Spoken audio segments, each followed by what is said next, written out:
Welcome back to Mystery Minds, the channel where we dive into the darkest corners of true crime, uncovering stories that shock, intrigue, and leave us questioning the world around us. In today's case, we take you back to the roaring 1920s and 1930s, a time when prohibition ruled the streets and the underworld thrived in the shadows. This is the story of the Castellammarese War. A tale of betrayal, ambition, and ruthless power plays. This case uncovers the bloody foundations of the modern American Mafia. What began as a dispute between two men spiraled into a war that changed organized crime forever. But beneath the surface lies a complex web of shifting alliances, secret betrayals, and deadly ambitions. Stay with us as we unravel the gripping and tragic saga of the Castellammarese War, the bloodbath that built the mob. Salvatore Maranzano and Joe Masseria, two of the most powerful men in New York's Mafia, were locked in a deadly battle for dominance. Their rivalry would spark a brutal war that would change the course of organized crime forever, leaving behind a legacy of betrayal, bloodshed, and the rise of a new underworld empire. The 1920s were a time of transformation in America. Prohibition was in full swing, and while the government worked tirelessly to keep alcohol off the streets, an entirely different world flourished in the shadows. Organized crime became the backbone of an underground economy built on bootlegging, gambling, and extortion. Among the many who sought to profit from this era of chaos were two men who would become rivals in a bloody power struggle: Salvatore Maranzano and Joe the Boss Masseria. Salvatore Maranzano was a Sicilian-born mobster who carried the traditions and discipline of his homeland. But Maranzano wasn't just another criminal, he was a man with ambition far greater than most could imagine. He envisioned an empire modeled after the Roman hierarchy, one that brought order and structure to the chaos of the criminal underworld. For him, the Mafia wasn't just a business, it was a way of life, bound by rules and loyalty. To achieve his dream, he knew he would have to challenge the old ways and dethrone those who ruled with fear and unpredictability. Joe Masseria, on the other hand, was the embodiment of the old guard. Ruthless, cunning, and unrelenting, he had built his empire through violence and intimidation. By the late 1920s, he was one of the most powerful mob bosses in New York, controlling a vast network of bootlegging operations and gambling dens. Masseria believed in ruling with an iron fist, and those who opposed him rarely lived to tell the tale. To him, power meant absolute control, and he wasn't about to let anyone challenge his throne. The city became divided, with Maranzano and Masseria representing two opposing forces. On one side was Masseria, a traditionalist who ruled with terror. On the other was Maranzano, a visionary seeking to bring order to the chaos. The tension between the two men simmered for years, as each sought to expand their influence and eliminate potential threats. Beneath the surface, however, alliances were shifting. Younger, more ambitious mobsters grew tired of Masseria's brutal methods and saw an opportunity to rise under Maranzano's leadership. As their rivalry deepened, the streets of New York grew more dangerous. Whispers of betrayal and secret deals echoed through the corridors of power. Masseria had built his empire by demanding absolute loyalty, but cracks began to form in his foundation. Meanwhile, Maranzano quietly gathered support, promising his followers a new era of prosperity and stability. Among those drawn to his vision was Charles Lucky Luciano, a young and cunning mobster who would later play a pivotal role in reshaping the Mafia. Despite their differences, Maranzano and Masseria had managed to coexist, though uneasily. The peace between them was fragile, held together only by mutual necessity. But peace in the underworld was always temporary, and in 1930, the first spark of war was ignited. One of Masseria's most trusted men, Gaetano Rina, was gunned down in a brutal assassination. The hit sent shockwaves through the Mafia, leaving everyone to wonder who was behind it. Masseria immediately pointed the finger at Maranzano, claiming the killing was a declaration of war. However, rumors began to swirl that it was Masseria himself who had ordered the hit, fearing that Reyna was plotting to betray him. The truth remained hidden, but the message was clear: no one was safe. The assassination marked the beginning of a bloody conflict that would tear the underworld apart. The streets of New York soon ran red with blood as both sides launched attacks against one another. Hitmen prowled the city, eliminating anyone suspected of disloyalty. The newspapers began calling it a mafia civil war, but the reality was far more sinister. This wasn't just a battle for territory or money, it was a war for the future of organized crime.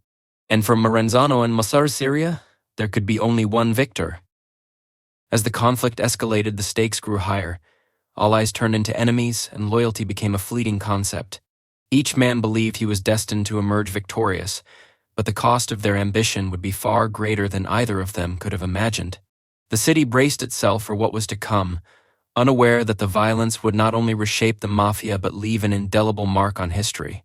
The Castellammarese War had begun, and there was no turning back. As the tension between Maranzano and Masseria escalated, the city became a battlefield. Assassinations became a daily occurrence, with guns stalking the streets, striking down their targets in broad daylight. Storefronts and speakeasies became the sites of bloody ambushes, and the bodies of rival soldiers began to pile up. No one was safe. Even those who tried to remain neutral found themselves pulled into the violence, forced to choose a side in a war where hesitation often meant death. The newspapers began reporting on the wave of violence, sensationalizing the conflict and giving it a name, the Castellammarese War, a reference to Maranzano's roots in Castellammare del Golfo, Sicily. For the public, the conflict seemed like a chaotic gang war, a battle for control of the city's lucrative bootlegging operations. But behind the scenes, it was far more calculated. Both Masseria and Maranzano were playing a deadly game of chess, each move designed to weaken the other's position and consolidate their own power. Masseria's strategy was to maintain dominance through sheer force.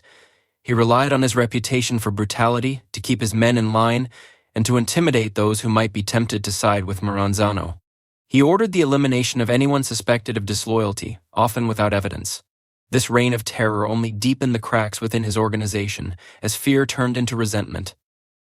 Maranzano, by contrast, played the long game. He knew he couldn't defeat Masseria through sheer numbers or brute strength, so he focused on building alliances.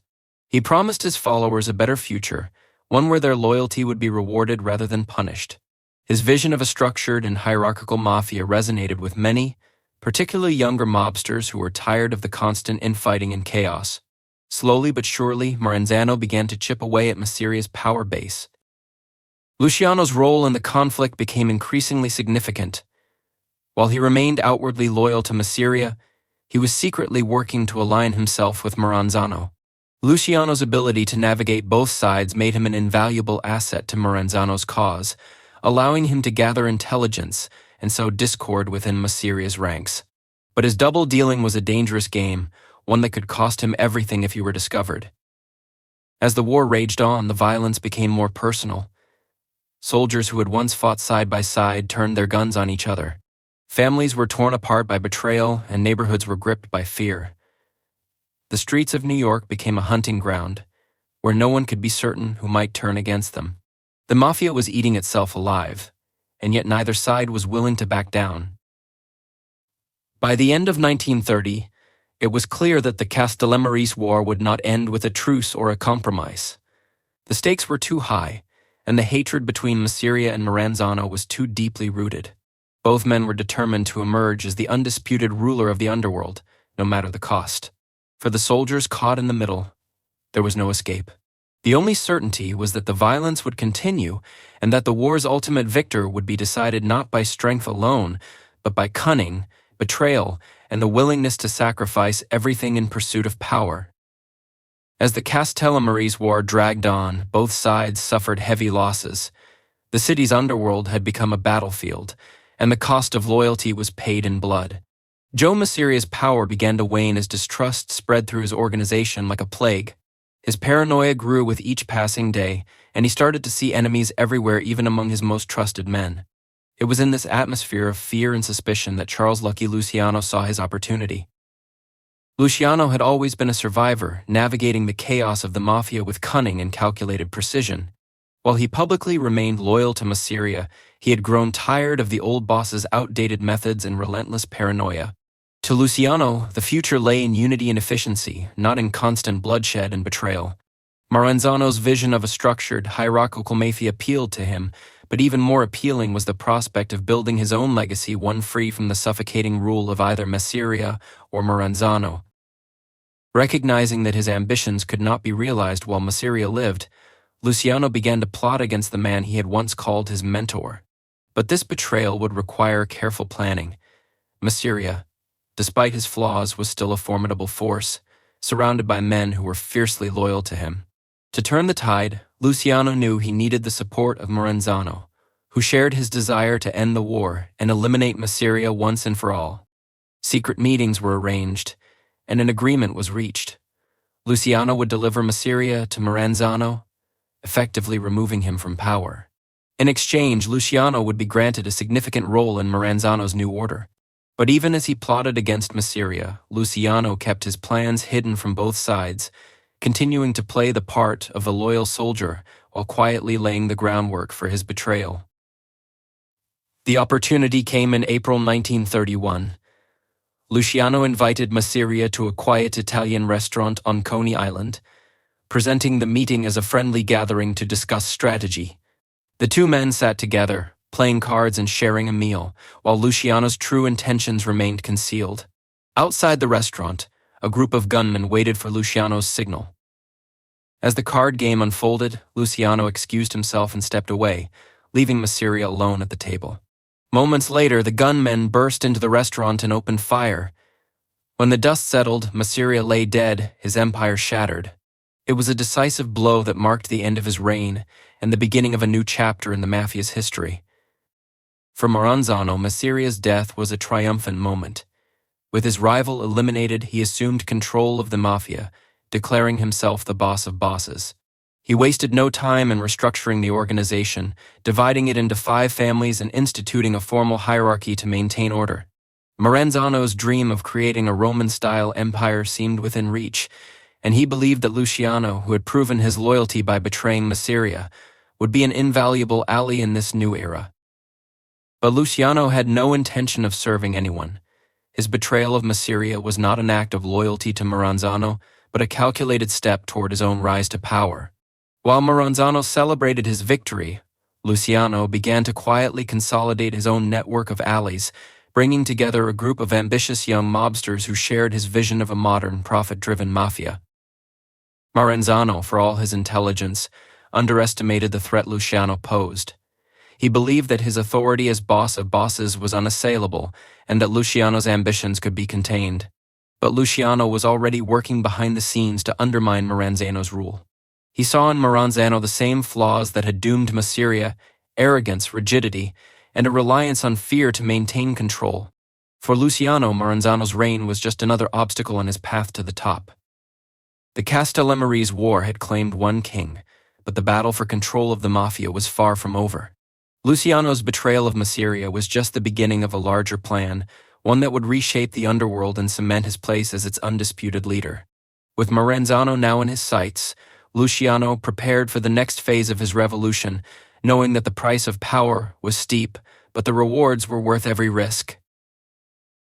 To those under his rule, Maranzano presented himself as a man of vision and discipline, one who could bring stability to the chaos of the Castellammarese War.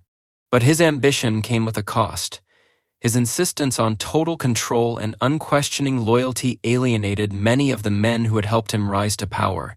What had once been seen as a refreshing alternative to Masseria's brutality now seemed like little more than another form of tyranny. Maranzano's leadership style quickly bred resentment. He demanded tribute from the other families, treating them not as equals but as subordinates. His arrogance began to overshadow his strategic genius. He saw himself as an emperor, untouchable and unchallenged, but his heavy-handed approach created cracks in his empire. The very men who had supported him during the war started to question whether they had simply traded one dictator for another. At the center of this growing dissent was Lucky Luciano. While he had played a crucial role in helping Maranzano seize power, Luciano had no intention of serving as a subordinate. He had aligned himself with Maranzano not out of loyalty but as a means to an end. Now, with Masseria gone and the Mafia reorganized, Luciano's ambitions grew. He envisioned a modern criminal enterprise, one built on partnerships and shared profits rather than rigid hierarchies and outdated traditions. To him, Maranzano's insistence on being the supreme ruler was not only unnecessary but a threat to the future of organized crime. Luciano began to quietly form alliances with like-minded mobsters who shared his vision. Among them were Meyer Lansky and Vito Genovese, both of whom saw the potential in Luciano's plans. Together, they represented a new generation of leaders, men who prioritized business over tradition and sought to expand the Mafia's reach into new and lucrative ventures. But for this new order to take shape, Maranzano would have to be removed. What Maranzano failed to recognize was how quickly his power was slipping. Blinded by his own sense of invincibility, he underestimated the threat Luciano posed. As Maranzano's paranoia grew, he began compiling a list of enemies he believed were plotting against him. Among the names on this list was Luciano. Determined to secure his position, Maranzano ordered a hit on Luciano, hoping to eliminate him before he could become a real threat. But Luciano was always one step ahead. He learned of the plot against him and realized that waiting would only give Maranzano more time to consolidate his power. The decision was made. Maranzano had to be taken out. The man who had once been Luciano's ally was now his most dangerous enemy. In September 1931, Luciano made his move. He orchestrated an elaborate plan to eliminate Maranzano swiftly and decisively. Disguising their intentions, a group of Luciano's men posed as federal agents and gained access to Maranzano's office under the guise of conducting a raid. Maranzano, caught off guard, had no time to react. Within minutes, the so-called agents attacked, stabbing and shooting him until he lay lifeless on the floor. Maranzano's death sent shockwaves through the underworld. In just a few months, the two most powerful mob bosses in New York had been eliminated, and the bloody war that had consumed the city for years was finally over. But while the Castellammarese War had ended, the Mafia was far from finished. With Maranzano gone, Luciano stepped into the void, emerging as the architect of a new era for organized crime.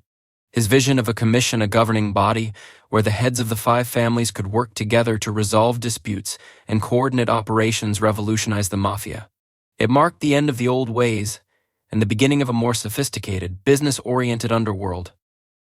The assassination of Maranzano was not just the end of one man's reign, it was the death knell for the boss of bosses title.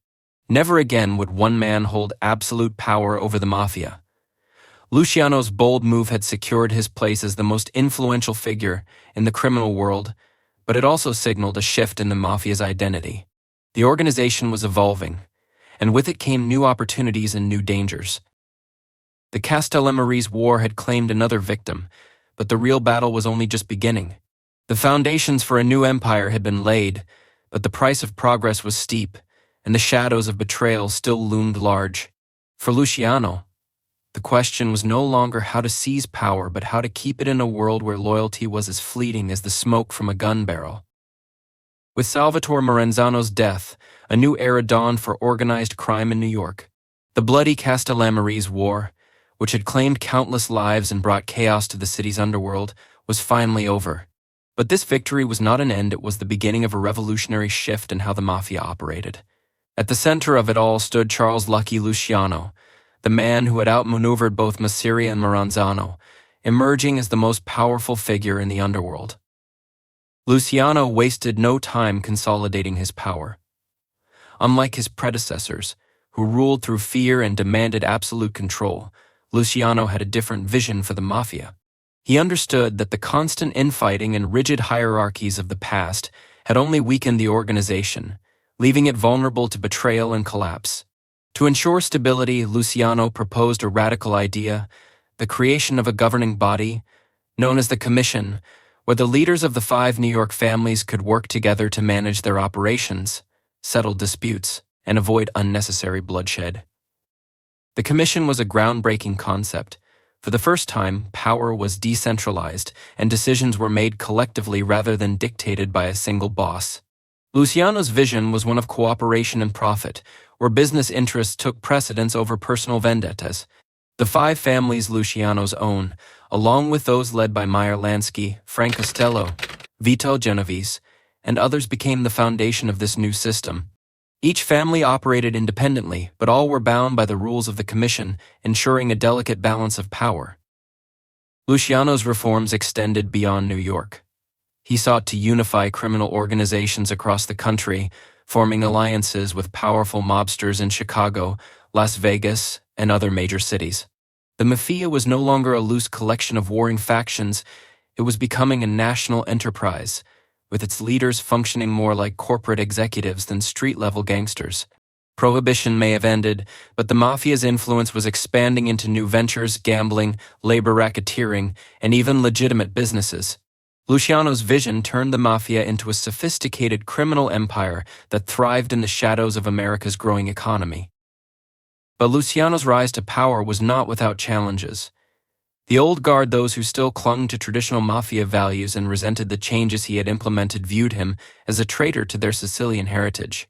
They despised his partnerships with Jewish and Irish gangsters, which broke the Mafia's long-standing code of ethnic exclusivity.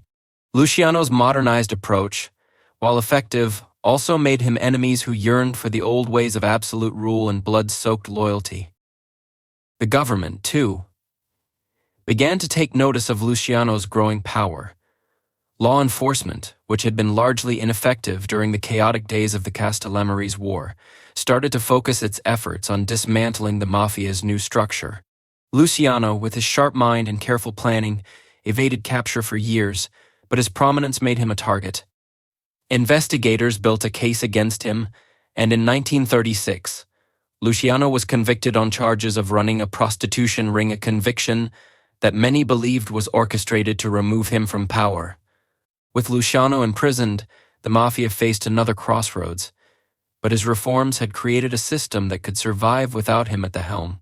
The commission continued to operate, ensuring that no single boss could rise to dominate the organization as Masseria and Maranzano once had. Luciano's imprisonment, rather than weakening the Mafia, proved the resilience of the structure he had created. The legacy of the Castellammarese War was clear. It had destroyed the old order and paved the way for a modernized Mafia, one that thrived on cooperation and profitability rather than constant violence and chaos. Luciano's vision transformed organized crime, making it more powerful and far-reaching than ever before. Yet, the war also left behind a darker legacy, a reminder of the cost of ambition and the fragility of trust in a world built on secrecy and betrayal. Even after Luciano was deported to Italy in the 1940s, his influence on the Mafia endured. The commission remained the cornerstone of organized crime, shaping its operations for decades to come. The bloody conflict that began with Masseria and Maranzano had given rise to a new order, but it had also set the stage for future power struggles, betrayals, and rivalries. The Castellammarese War may have ended, but the Mafia's story was far from over. The organization Luciano helped to build would grow more powerful, more profitable, and more dangerous, casting its shadow over American society for generations. The war that had turned New York's streets into battlegrounds had ultimately built an empire, but it left behind an unshakable question: how long could a system founded on crime, betrayal, and violence truly last before it crumbled under its own weight? Thank you for watching Mystery Minds, the channel where we uncover the darkest corners of true crime. If you enjoyed today's story, don't forget to like, subscribe, and hit the notification bell so you never miss an episode. Until next time, stay curious and stay safe.